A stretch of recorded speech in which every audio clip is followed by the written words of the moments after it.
चलो बच्चों स्टार्ट कर दिया मैंने। अब इस लाइन को अच्छे से समझना है आपको। ये क्या कहता है कि when ever a current carrying conductor is placed inside a magnetic field,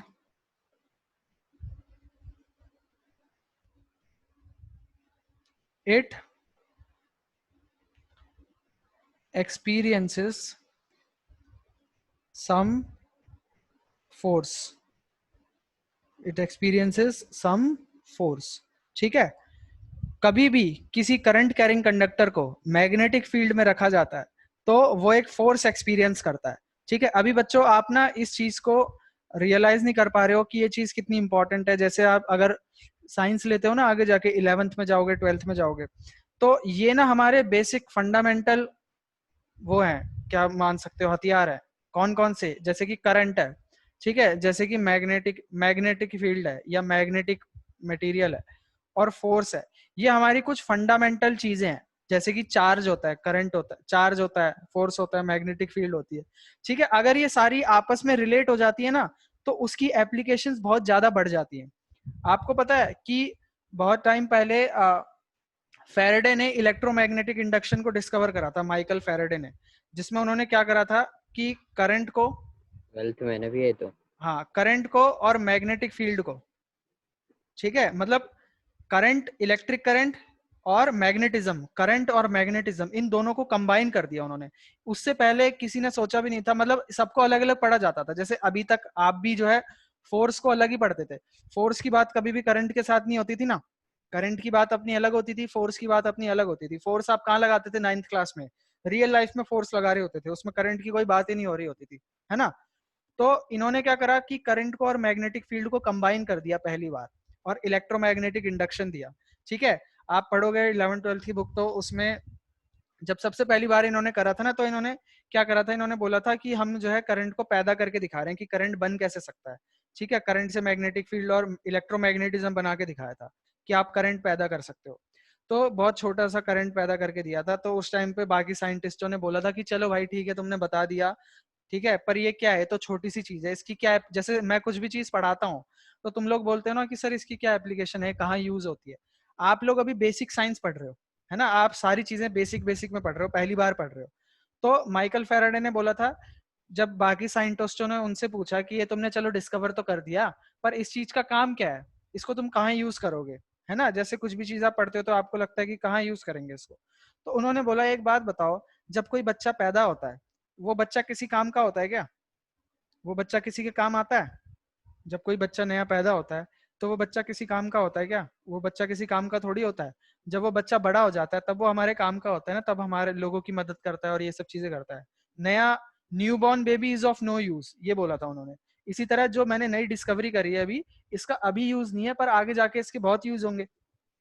और आपको पता है कि इलेक्ट्रिक करंट और मैग्नेटिज्म, इन दोनों को जब कंबाइन करके हमारी जो एप्लीकेशंस हैं, वो इतनी सारी एप्लीकेशंस है कि आप कुछ वो भी नहीं कर सकते। इलेक्ट्रिक मोटर जो है आपकी, ठीक है, इलेक्ट्रिक मोटर जो है आपकी, या जो आपका जनरेटर है, ठीक है, या जो आपका ट्रांसमिशन है, इलेक्ट्रिकल ट्रांसमिशन, ठीक है, या जो आपकी क्या है, रेडियो वेव्स है या फ्रीक्वेंसीज है, ठीक है, टेलीकम्युनिकेशन है आपका। अबू धाबी में मैच चल रहा है, चेन्नई और राजस्थान का, आप घर बैठ के देख रहे हो, ये किसकी वजह से है?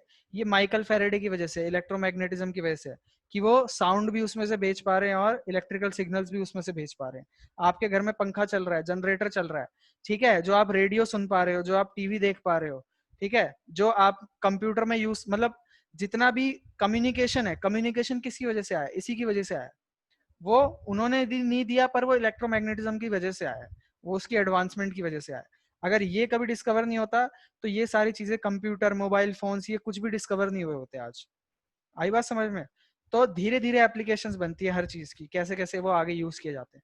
तो ये भी काफी इंपॉर्टेंट चीज है बच्चों। यहाँ पर इन्होंने करंट को, फोर्स को और मैग्नेटिक फील्ड, ये तीनों चीजें एक साथ काम कर रही हैं। यहाँ पर ये क्या कर रहा है कि अगर आपने किसी करंट कैरिंग कंडक्टर को मैग्नेटिक फील्ड में रखा, तो उसके ऊपर एक फोर्स लग रहा है अपने आप, उसके ऊपर अपने आप क्या लग रहा है? एक फोर्स लग रहा है। और ये जो फोर्स है, इसकी डायरेक्शन आपको कैसे पता चलेगी? इसकी डायरेक्शन हमें दी थी फ्लेमिंग भाई ने। ठीक है, इसकी डायरेक्शन आपको पता चलेगी by left hand Fleming rule. इसमें आप लिख सकते हो कि the direction of this force is given by Fleming's left hand rule. ठीक है, ये जो बच्चों मैंने आपको भी एक बात बताई ना कि माइकल फेराडे ने करंट को इलेक्ट्रिसिटी को और मैग्नेटिज्म को कंबाइन करा, इसी तरह मतलब उस टाइम पर ये बातें पचने वाली नहीं होती थी, पर आज तो चलो हमको दिख रही है तो बातचीत सब पता चली गई है। इसी तरह एल्बर्ट आइंस्टाइन की जो इक्वेशन है E is equal to mc², ये सभी ने देखी हुई है ना। इसमें E क्या आपकी एनर्जी है, हाँ भैया, ठीक है, एनर्जी है, M क्या आपका मास है, C क्या है स्पीड ऑफ लाइट है। इन्होंने भी लाइट इन वैक्यूम। इन्होंने भी दो ऐसी चीजों को कंबाइन करा है, ठीक है, जिनको डायरेक्टली कंबाइन करना काफी मुश्किल था, ठीक है, और इसकी भी कई सारी एप्लीकेशंस आएंगी धीरे धीरे करके। उस टाइम पर तो खैर आपने सुना है कि उसको प्रूव भी नहीं कर पाए थे कि इस इक्वेशन को कैसे लेके आए हैं, है ना, लेकिन उन्होंने बोला था कि ये आपकी अप्लाइड है, कहीं भी आप इसको अप्लाई कर लो, मैं इसको प्रूव नहीं कर सकता कि ये कैसे डिराइव हुई है, ठीक है, पर आप इसको कहीं भी अप्लाई करो ये ट्रू ही प्रूव होगी, गलत प्रूव नहीं होगी।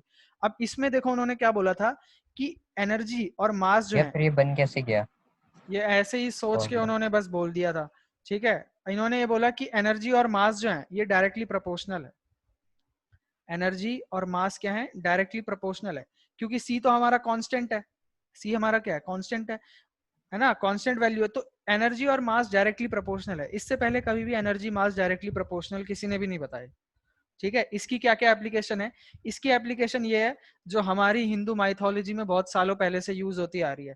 जैसे शिवजी भगवान एक जगह से गायब होते थे और दूसरी जगह से निकलते थे ना, कि अपने हाँ भैया, शिवलोक से गायब हुए और धरती लोक पर आ गए एकदम से, तो ये भी ये कहते हैं कि ऐसे नहीं होता था कि एक जगह से गायब होते थे और दूसरी जगह से प्रकट होते थे। कोई भी भगवान हाँ आपने भैया, देखा होगा ना कि एक जगह से गायब हो जाते हैं दूसरी जगह अपने आप आ जाते हैं, तो वो इसी का यूज करके आप आते होंगे कि अगर कोई ऑब्जेक्ट अपनी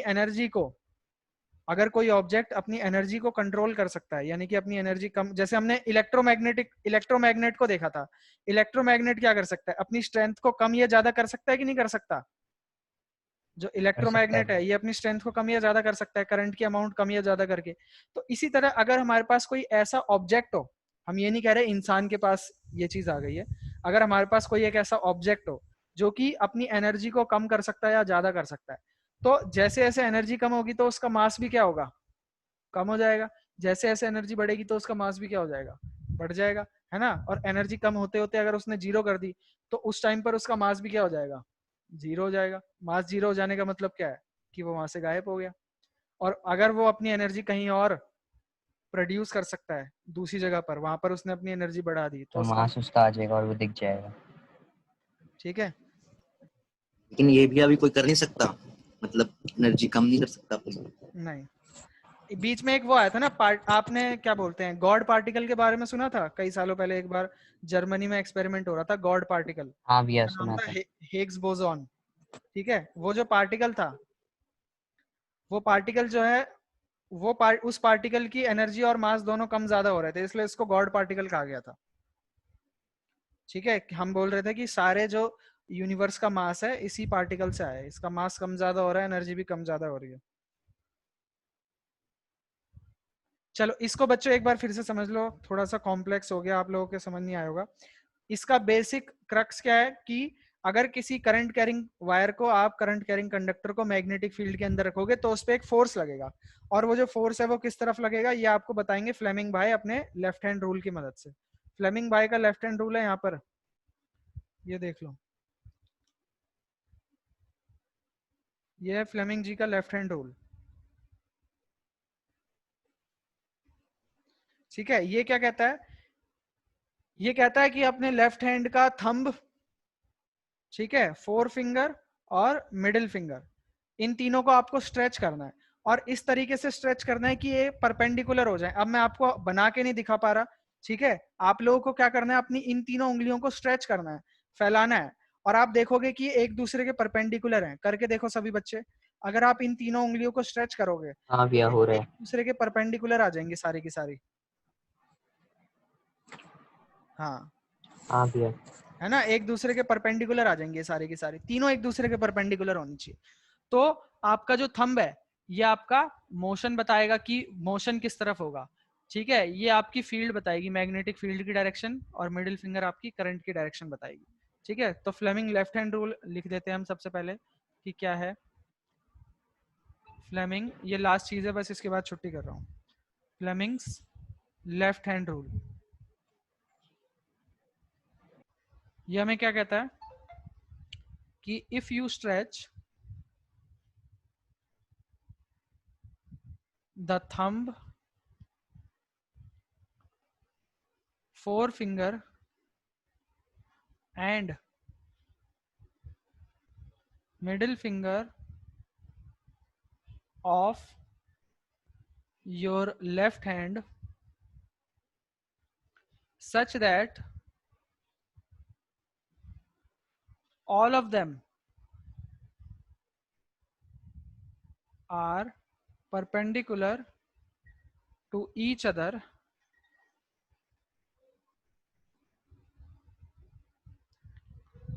ठीक है, अगर ये परपेंडिकुलर हो एक दूसरे के,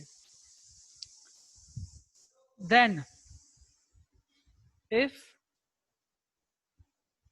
your forefinger is in the direction of the magnetic field and your middle finger is in the direction of current, then your thumb represents the direction of the force, ठीक है। तो जो आपका थंब है वो फोर्स की direction को represent कर देगा। अब देखो सबसे पहले मैं इसको ना याद करने के कई सारे तरीके बताता हूँ बच्चों को। एक तो होता है हमारा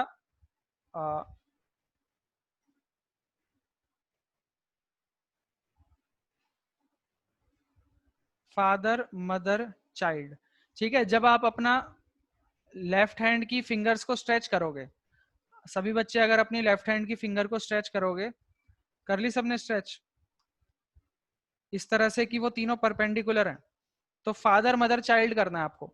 और स्टार्ट करना है कहां से, थंब से स्टार्ट करना है। जो आपका फादर है वो आपका थंब है, ठीक है। मदर क्या है, फोर फिंगर है, ठीक है। और चाइल्ड क्या है, ये मिडिल फिंगर है, ठीक है। इसी ऑर्डर में आएगा ना, सबसे पहले फादर मदर फिर चाइल्ड। तो अब इसमें क्या है, एफ है, तो एफ का मतलब क्या है, फोर्स। ये क्या रिप्रेजेंट करेगा, फोर्स को रिप्रेजेंट करेगा।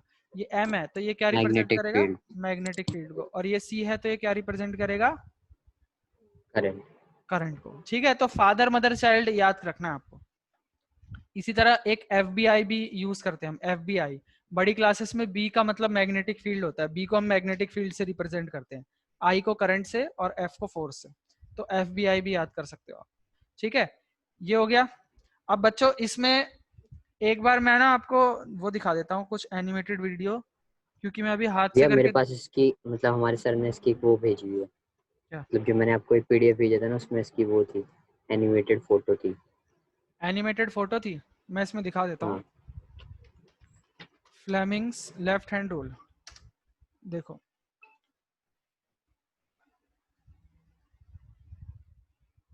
ये देखो, इनको देख लो।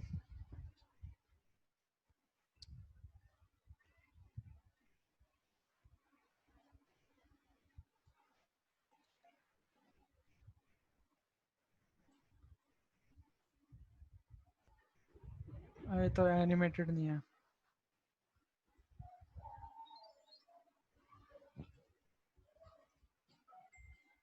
सर पिछले वाली में आवाज कम है।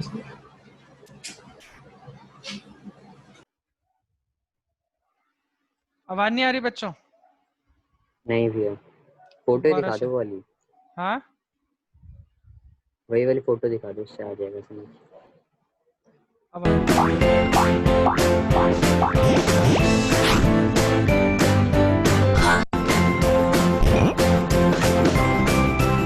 देखो सबसे पहले कहता है stretch the thumb, four finger and middle finger of your left hand in such a way that they are perpendicular to each other.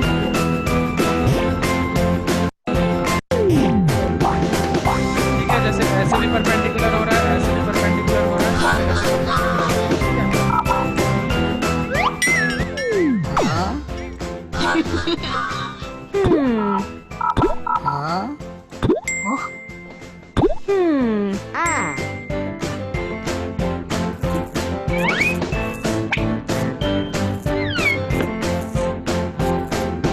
ये देखा, जैसे ही उसने पलट दिया उसको अभी नीचे की तरफ फोर्स लग रहा था पहले।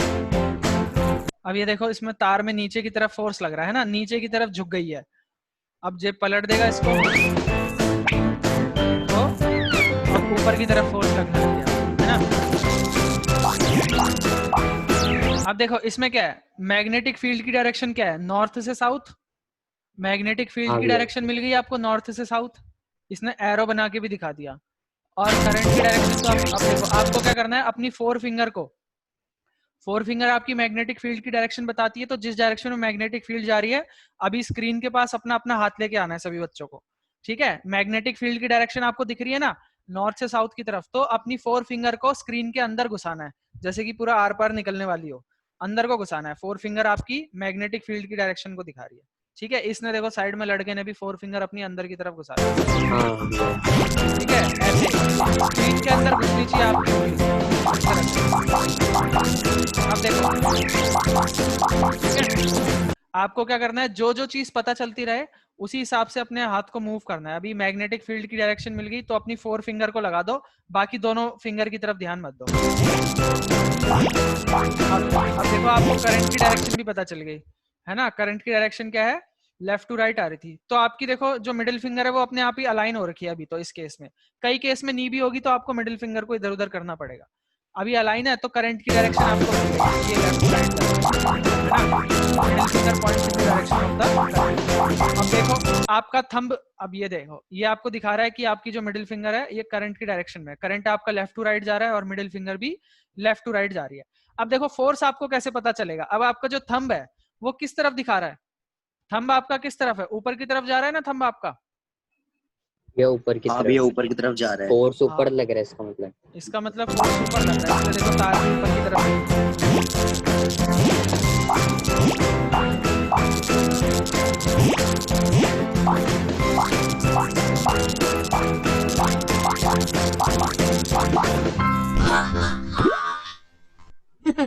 आया बच्चों, क्लियर है, हाँ भैया। सबको आया समझ में। हाँ भैया। बाकी बच्चे ही बता दो। भैया एक बार ये फील्ड वाला बता दो फिर से, फील्ड वाला फील्ड की मतलब, कैसे पता लगे। फील्ड की मैग्नेटिक उसने दी थी फील्ड ना, की। नॉर्थ फील्ड हमारी नॉर्थ से साउथ होती है। हाँ ये देखो नॉर्थ से साउथ, नॉर्थ पोल आगे रखा हुआ है, साउथ पोल पीछे रखा हुआ है।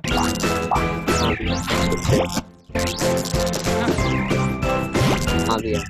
सर म्यूट कर दो सर इन लोगों को। वीडियो को भैया अजीब सी आ रही है उसमें से। अब ठीक है। हाँ भैया।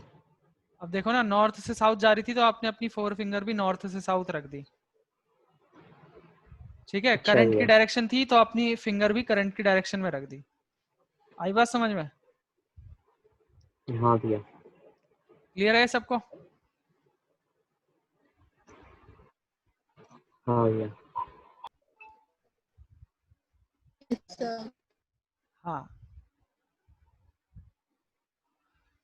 चलो, तो ये है बच्चों, अब इसका यूज कहाँ का है हमारा, ये हमारा मोटर में, जनरेटर में, लाउड स्पीकर, माइक्रोफोन, इन सब जगहों पर यूज किया जाता है।